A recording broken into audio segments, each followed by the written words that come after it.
So Joe Biden has prostate cancer, advanced prostate cancer. We're going to talk about that today, and let's try to see what's going on. This podcast deals with prostate cancer, surgery, medication, and other medical topics. The host is a prostate cancer survivor who is recounting his experience with treatment. He is not a medical professional, and you should not use his commentary as medical advice. Please always consult a medical professional when learning about and understanding prostate cancer or any other disease.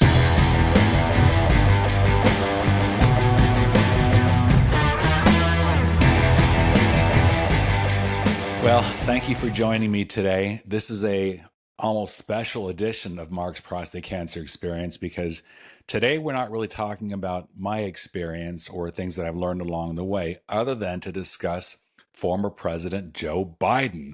What a bombshell this was. And it's not just that he has prostate cancer. He's 82 years old, but it's advanced prostate cancer, and we're just hearing about it now.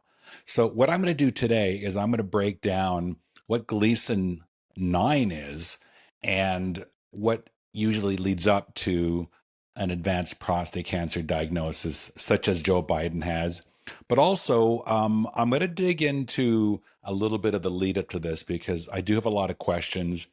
And I think as Americans, we need to understand what's happening with our president, not just at the last minute, but as it's happening. So we're going to talk a little bit about that. We're not going to be political today, but I'm going to speak to you just simply as an American who has respect for any president in office and the health of the president, because it affects not just the president's life, but all of us. So let's talk about prostate cancer, what Gleason 9 means, but we'll back up a little bit to talk about what a Gleason score is. And those of you that have either been suffering from prostate cancer or have read up about it or researching it, one thing that is very commonly understood is that prostate cancer, it's a very slow-moving disease. It can take years and years and years for it to advance. And there are some men who will develop prostate cancer, but it doesn't advance quickly enough to end their lives. And so they maybe they're diagnosed in their 50s or 60s or 70s, but if their Gleason score stays low and the cancer stays relatively unadvanced, they can live with it even without treatment until the day that they die. And at that point, probably die of something other than prostate cancer. But just to understand the prostate and the cancer and the disease, kind of here goes. I've done this a few times before with y'all, but so your prostate is a gland that sits between your urethra and your penis, and it really has two functions. Its main function is control of semen and ejaculate with sexual function, but it also acts as a valve for urinary control. It's almost a secondary valve. So its main function is if you're going to ejaculate, it turns off the function of urine so that you can never ejaculate and urinate at the same time when you have a healthy prostate or when you have your prostate. So when cancer develops, we treat it in different ways. As you know, we can remove it, we can radiate it, but the cancer associated with prostate cancer is very specific. You know, cancer is a very broad term. It can mean all sorts of things. The general meaning of cancer, as we understand it, is a replication of cells, cell tissue, to the point where they don't stop growing and they multiply. Normally when cells grow, they have a certain life and then they die and they're replaced by new cells. Cancer cells tend to go on auto drive and they start replicating and they tend not to die. So cancer is really just an explosion of cells, and depending where it is in the body, it has a different impact. So, you know, skin cancer, for example, creates moles on the surface, and but they're not really generally related to organs. So skin cancer is very treatable, but organ cancer and pancreatic cancer and breast cancer and different things can be very problematic. So with prostate cancer, what basically happens is the cells that make up the prostate, they reproduce, they die, and they're replaced.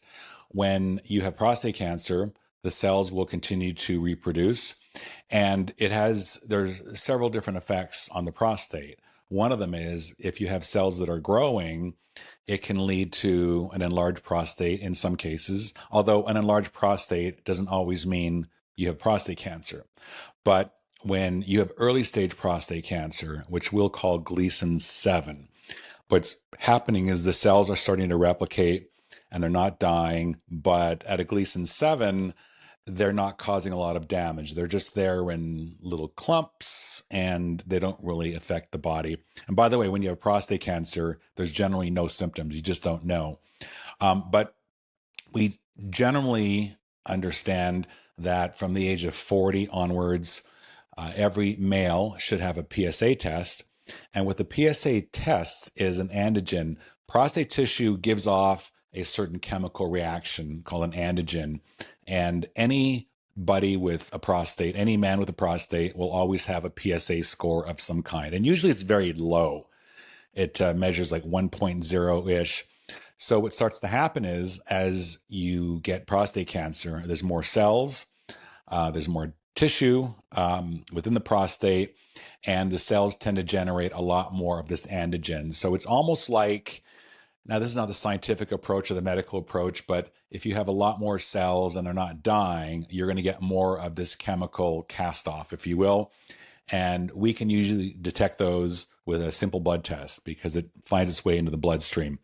So when you have early or low-grade prostate cancer, what they do is they let's say in a biopsy, they'll give you a score.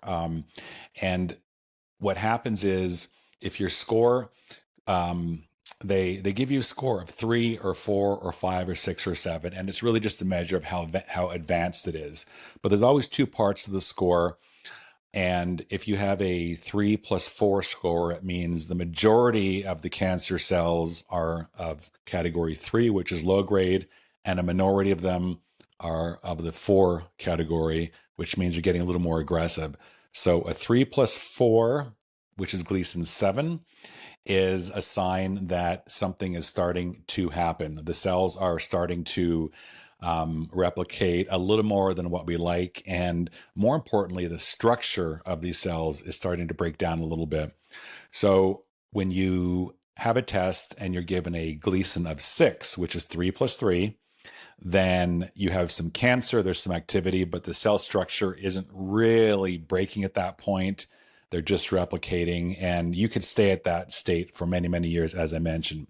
But anyway, normally when a man hits Gleason 7, we detect that very early on. When I talk about we, I mean us as humans, not we as doctors, because I'm not a doctor, although I've been studying this for 10 years and have learned an awful lot along the way. But if you have a rising PSA of above 4.0 and above is usually the point in time where we start to question if there's something going on there with cancer. But if you get a biopsy report and you're a Gleason 7, either 3+4 or 4+3, 4+3 is almost the next part of it, because what that means is the cancer cells of type 4 and the stage 4, I don't mean stage 4 cancer, but the evolution of the cancer, which is called a 4, the cell structure is starting to break down. So you have a 4+3 means more of what they found is breaking down than the 3s, which are sort of just starting to show signs of cancer. But in any case, when you have a Gleason 6 or a Gleason 7, it is generally understood to be low to medium grade. And just looking at Gleason 7, that's a low to medium grade, more on the medium side. But if you have a Gleason 7, then there's a chance you could stay that way for many years. But I think what a lot of men find, if you're diagnosed as a Gleason 7, it's time to take action. And my personal feel, not as a doctor, but having gone through this, having had family members go through this, and talking to probably literally thousands of men over the years, is that at a Gleason 7, you have to eradicate the cancer one way or another, or it will keep going. So the methods we use, as we all know, is you either remove the prostate, which is what I prefer to do, because if you have a Gleason 7 and the cancer cells, the cell structure hasn't broken down, that really means it's very difficult for a Gleason 7 cancer person to have cancer escape in the prostate. It usually stays within. It's not impossible, but it's very unlikely at that point. So you're basically told at Gleason 7, you have cancer, it's in your prostate. If we remove the prostate, there's a really good chance everything goes along with it, and you're done. You're done. And you can radiate as well. Radiation is also used. There's differing opinions on whether radiation and removal of the prostate have the same impact. My feel, and this is my non-scientific feel, is that if you remove the prostate, you're removing the source. You're removing the pot with the seeds in it, and you're done. When you radiate, you are radiating the prostate. You're hoping to be able to kill all the cancer cells and all the seedlings. But cancer is microscopic in nature. So there's always a chance when you radiate a prostate, you are not getting everything. You're getting most of it, but there's maybe a few sneaky precancerous cells or microscopic cells that didn't respond to the radiation, and at some point they may recur. So that's always a chance. And then when you have your prostate removed, if there was prostate cancer along the edges where they removed it, sometimes that comes back as a recurrence. And that's what happened to me.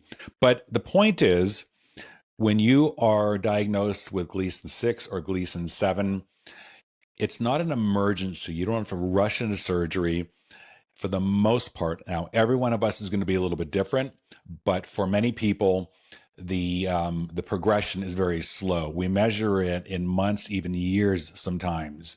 So if you get a diagnosis of Gleason 6 and you come back a year later and test, well, you'll actually have to do a biopsy to get your Gleason score. One thing about prostate cancer, the only way to really determine what your score is chemically. AI hasn't evolved yet where they can kind of scan and tell you what your Gleason score is. Even with scanning, they can't tell you you absolutely have prostate cancer. They maybe see dark spots sometimes, but not all prostate cancer can be seen in an MRI or a CT scan. You have to have a biopsy, and they treat it with a chemical, and that will show whether there's cancer or not. But the point being, the time progression from 6 to 7 can be very lengthy. It can be months, but oftentimes it's even years.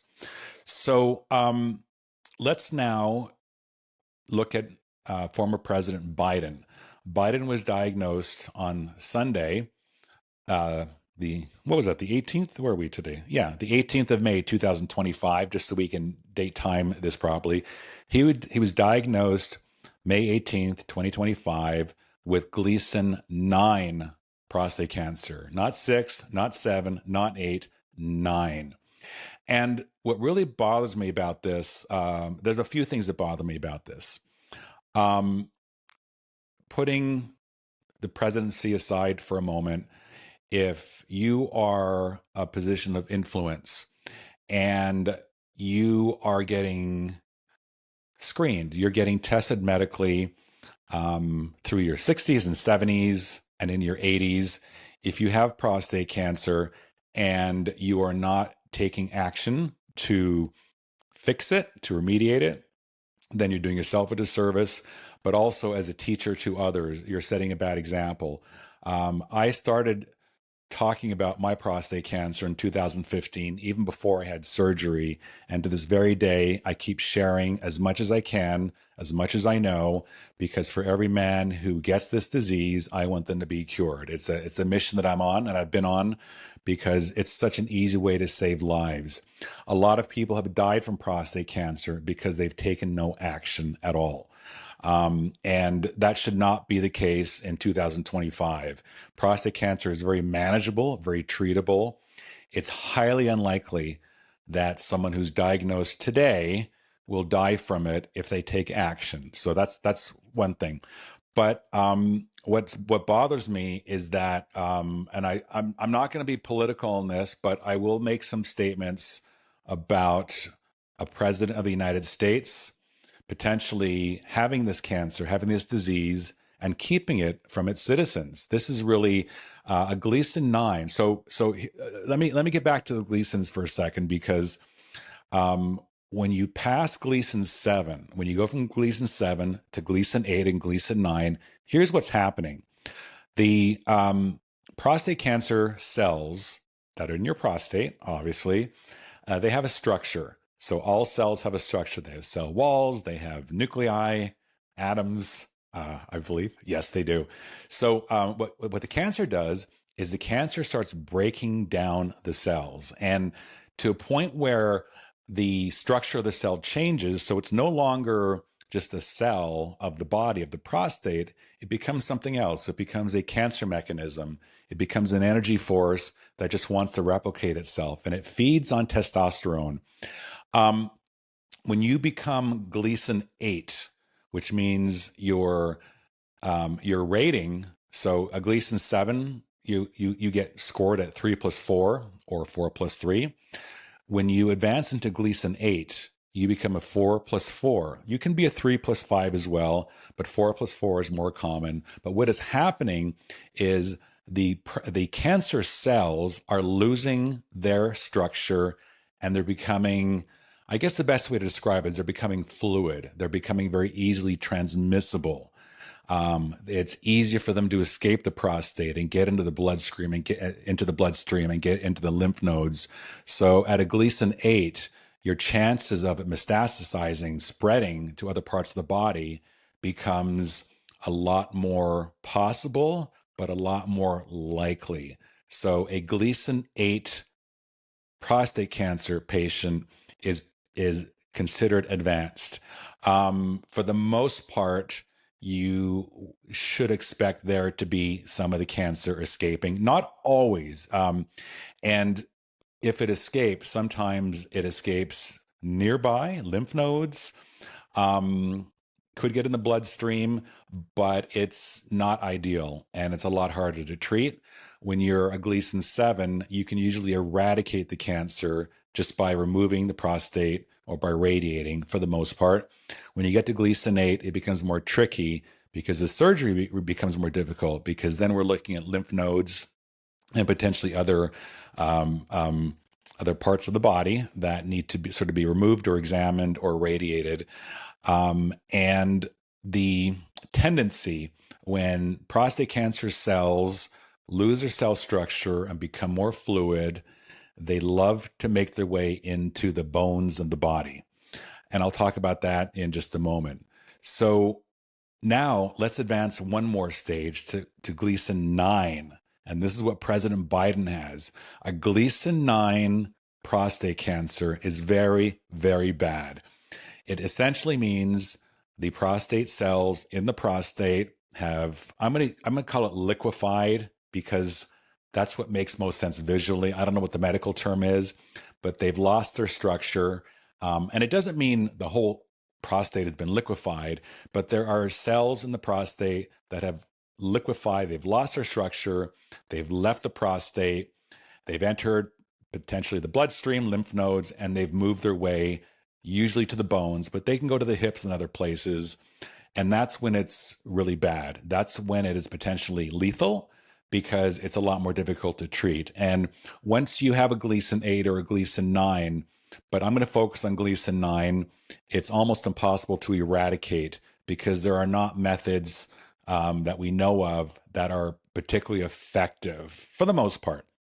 But why do they go to bones? I mean, what is it about bones that attract these cancer cells? Well, the bones are a very nurturing environment. We think of bones as being kind of dead, bony material, but the bone structure is very actually healthy. It's like a garden ready for seedlings. So as these cancer cells move around the body and float around, they'll find bones and they'll say, here's a perfect place for me to plant myself where I can keep growing. And as long as the body has testosterone, they'll keep growing. And then you have prostate cancer in your bones.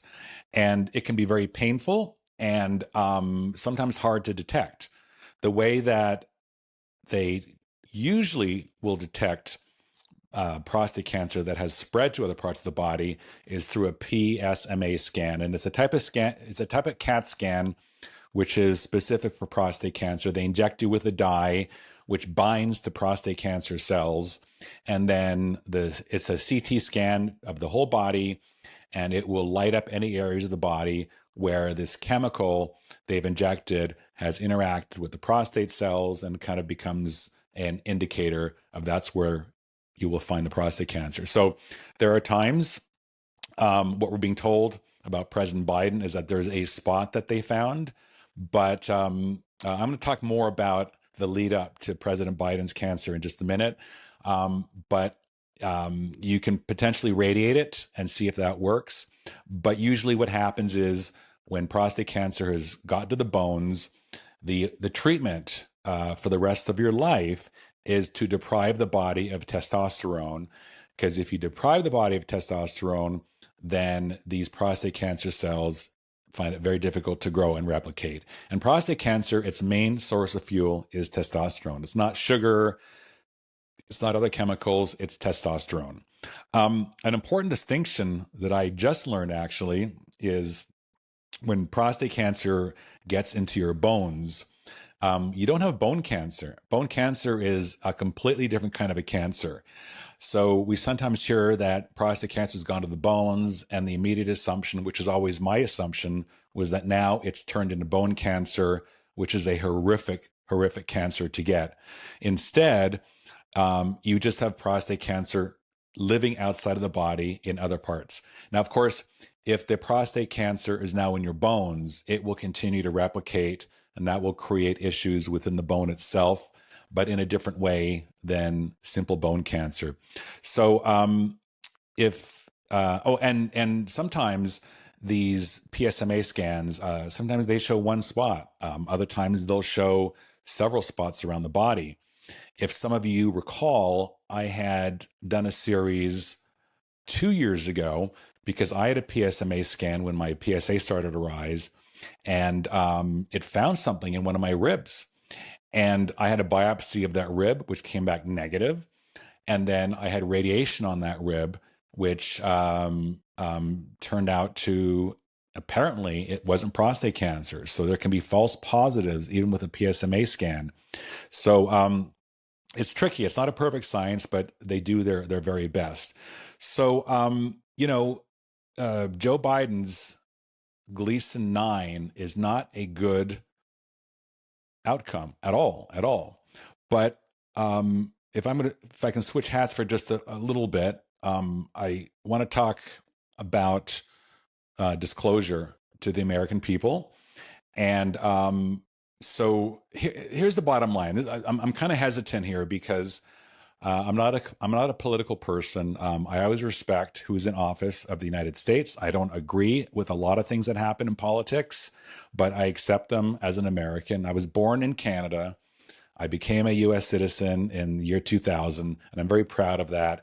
And I'm very protective of this country and our policies. And there's a lot of nonsense out there right now, but I don't buy into that. I'm a nice guy. I'm a happy guy. I'm a cancer survivor. I just want good things for everybody. However, if Joe Biden came out on Sunday with a Gleason 9, then I've done some investigating. I've done some research. There's a good chance he might have had prostate cancer in his 70s, and it's taken 10 plus years to evolve. He could have had it earlier even. But the thing that bothers me the most is that you don't come out on any day of the week and say, guess what, I have Gleason 9, and this is the first we're hearing of it. It's impossible. It's impossible. To get from contracting prostate cancer to Gleason 9 is years and years and years and years. Now, is it possible that this could have been missed all these years? Yes, it's possible. Is it possible that his cancer was so aggressive that he went from nothing to Gleason 9 in a matter of weeks?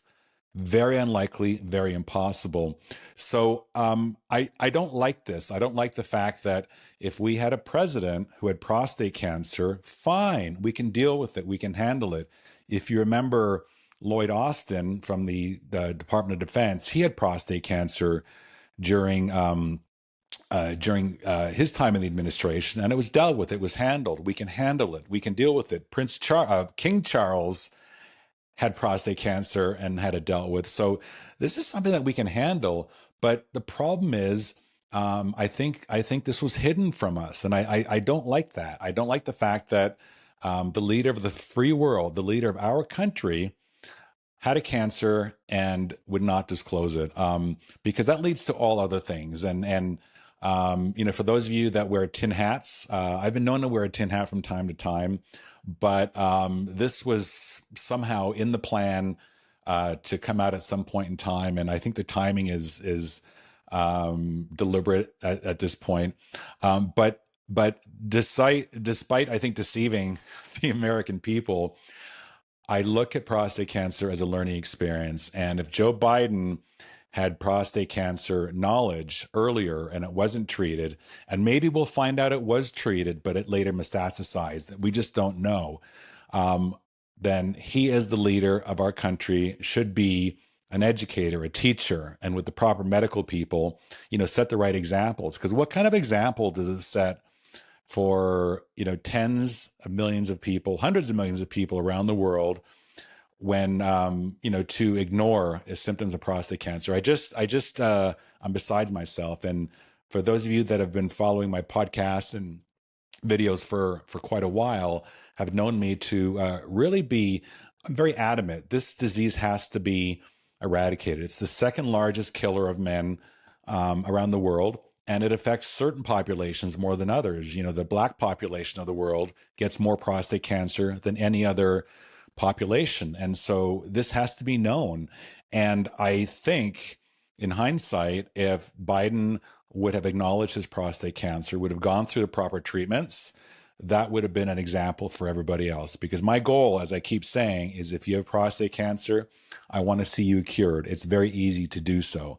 So we're really in this strange point in time. Perhaps in the coming weeks and months, maybe years, we'll find out more about why President Biden's prostate cancer was not disclosed, but more importantly, how he could get to a Gleason 9 and not have treatment that we're aware of. It's beyond me. Because if anybody's going to be screened and tested over and over again, it's going to be a president, a presidential candidate, and just anybody with common sense, to be quite honest. So I feel very badly for the president, and I hope that the treatments they give him will respond favorably. One of the comments that was made in the public releases was that, if I recall correctly, it said there was one spot that was found of prostate cancer. It's responding to hormone therapies, which is good, which basically means they're depriving him of testosterone with an ADT like Lupron or maybe Orgobix or something, and that it's responding. But I don't know how they know that it's responsive or not responsive to hormones, because this just came out. So how do they know? How do they know? So anyway, I just think we've been shammed. And a sitting president of the United States had a cancer that was held back from the people, and that's just wrong. And it's a missed learning opportunity for hundreds of millions of people. So there you go. That's my rant about this whole ordeal.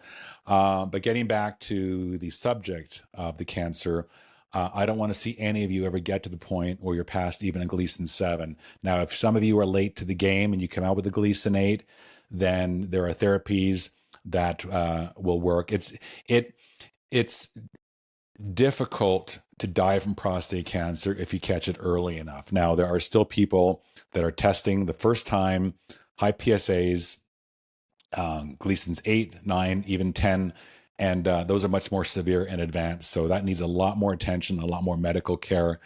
One statistic that I read about, and I guess it makes sense, but I was reading, and I got this from AI actually, so I'm assuming it's true. But as your cancer gets more advanced, sometimes your PSA goes down. So not down to a point, 1 or undetectable, but if you have a PSA of 20 or 30, and in your advanced stages, it might come down to 6 or 7 or 10. It just gets lower. It doesn't dissipate. And I believe the reason for that is as the cancer evolves more in this liquid form, there's much less prostate tissue left, or there's much, it's much less of a prostate being and much more of this prostate cancer being. So the antigen itself that is given off becomes less and less. So that's just a small thing, but it doesn't change the fact that you'll probably still have a high PSA with advanced prostate cancer.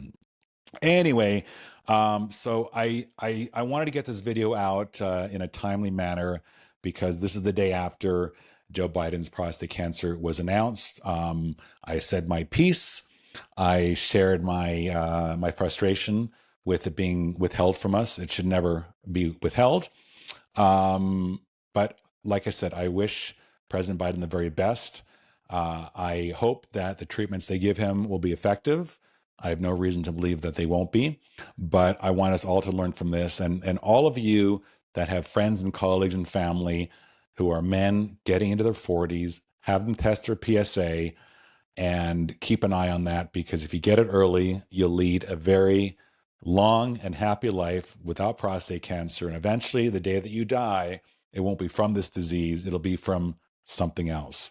So I do look forward to your comments, and my next video and podcast will be another Q&A session. That'll be my second Q&A session on prostate cancer. If you follow me in Facebook, I have a post there where you can add some questions for that Q&A, and I'll try my best to answer them. But for now, I wish you all a very happy spring wherever you are, and we'll catch you up again soon.